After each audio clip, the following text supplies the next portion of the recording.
Thit var na jogi jane. The solar phase, the solar day or the lunar phase, even the yogis don't know. The very deep meditators, even they don't know. Na jogi jane, rut ma. They don't know the season, they don't know the month. Rut ma na koi. And na koi means nobody knows. Ja karta sirthi ko saje, ape jane soy.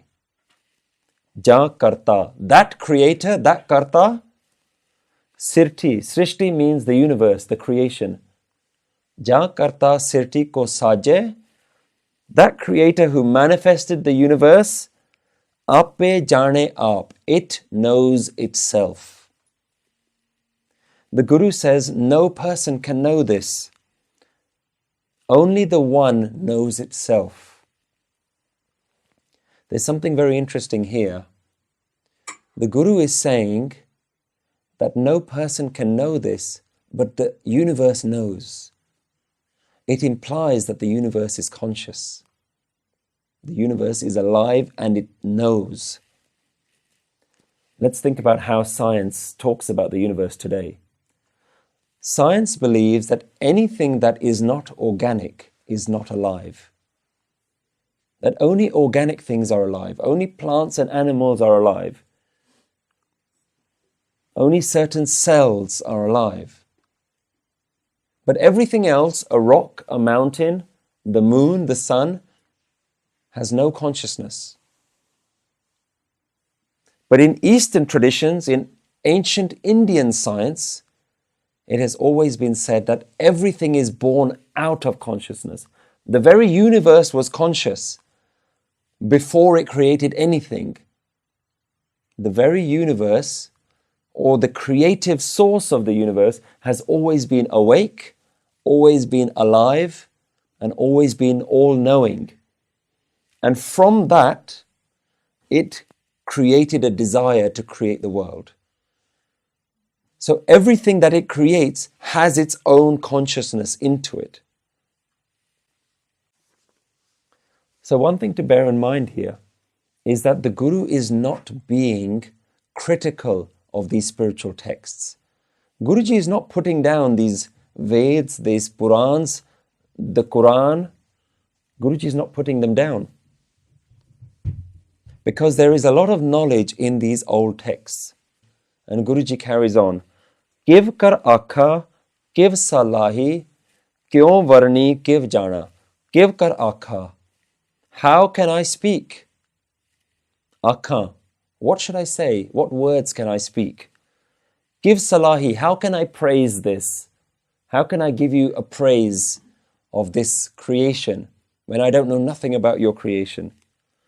Kyon varni. Varnan means to describe. Kiv jana, how can I know? How can I say? How praise? How describe? How know? Where do I begin to describe? What can I know about this creation? All I know is that you are. That's something I can say for certainty, that you exist. And this is key. For Guru Nanak and the countless spiritual masters before him, God is not a theory, God is not a belief. The existence of God is a fact. They know.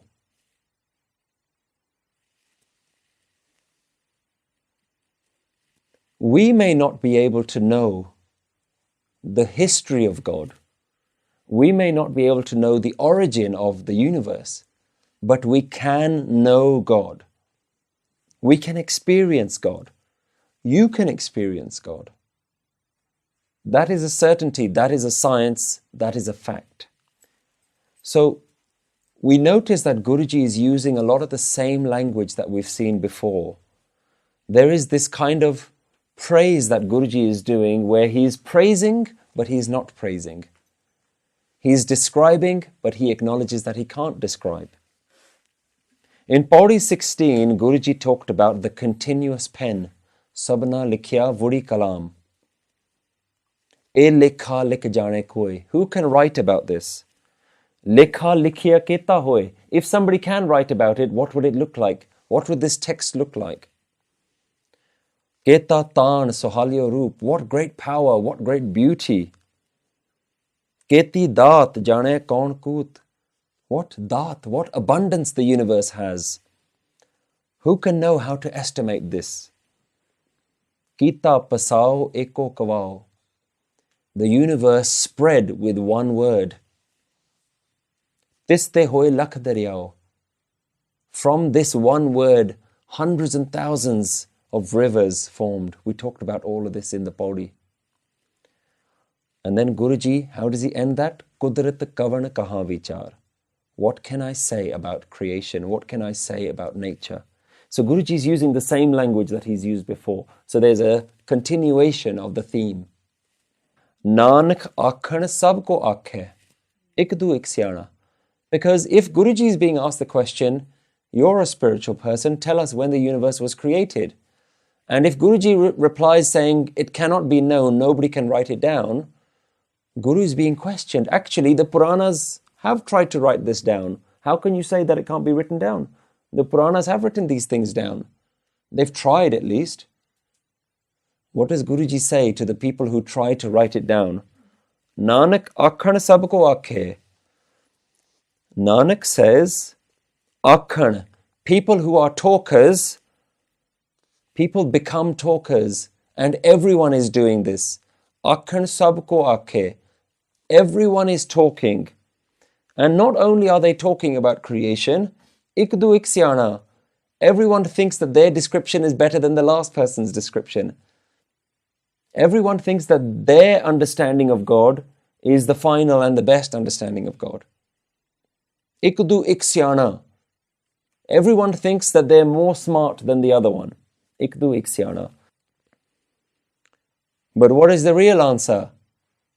Vadda Sahib, Vaddi Nai, Kita Jaka Hove. Vadda Sahib, grand is this master. Vaddi Nai, and grand is your grandeur. Nai here means your greatness. Kita Jaka Hove. Whatever he does, only that is happening.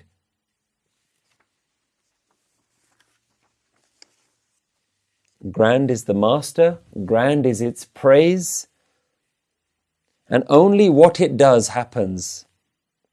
Every fool thinks they know something about God, but only the wise man will say, I know nothing about God.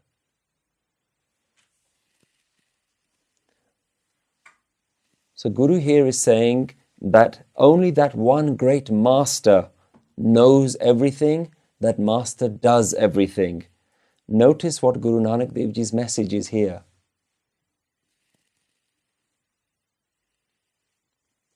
Guru Nanak's message, Kita Jaka Hoye.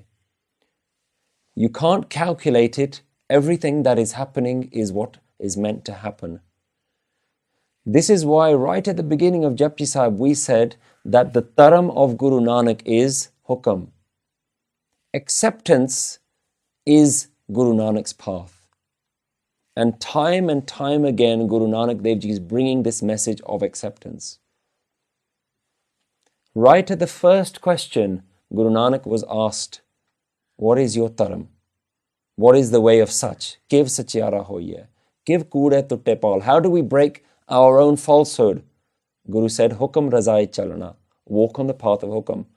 So we must understand that if we want to follow the hukam of Guru, if we want to follow the path of the Guru, there is only one path, that is accepting the universe at every moment.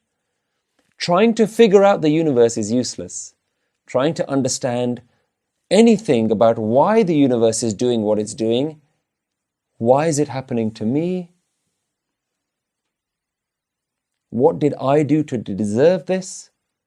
That is not accepting hukam. The only thing that we can do is to be amazed by hukam itself, by creation itself. Vadda Sahib, Vaddi Nai, you are great, you are grand. Your system is great. Whatever you want to do, that's the only thing that is going to happen. Nanak jeko apo jane, agge gaya na so hai. Nanak says, if one thinks that they know, going forward, they meet no honor. They get no honor.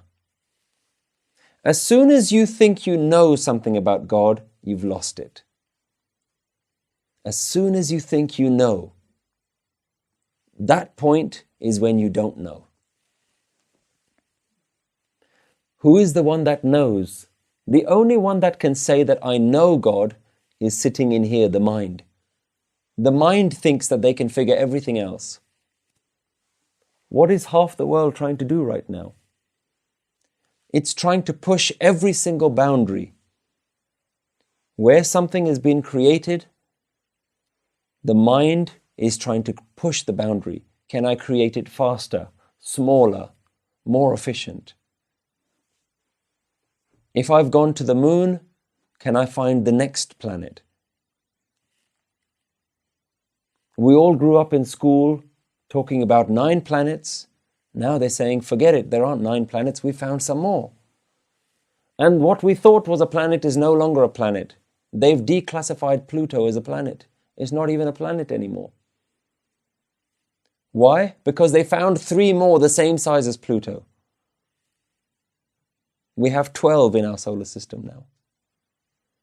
Scientists keep trying to push its boundaries. And who were the scientists that thought there are definitely 9 planets? We figured it all out. You don't know anything. So technology, science, even human nature is always trying to do this. Nobody is content within themselves. If one person has done a bungee jump off the highest bridge, somebody else will go and do a bungee jump off a plane. Somebody does it off a building. If somebody skydives from one building, they say, I'm going to go to another building. If somebody builds the highest, tallest structure, someone says, I can do it even further. What do you get? Let's say you build the tallest building. Let's say you jump off from the highest plane. What have you got? Do you get any more contentment? So we have to recognize our mind is always trying to distract us. Our mind always wants to do something further. But real knowledge is to know yourself. And that you can't do with the mind. The mind does not want you to do that. Because that is sitting in meditation and feeling, experiencing. And there the mind has no use.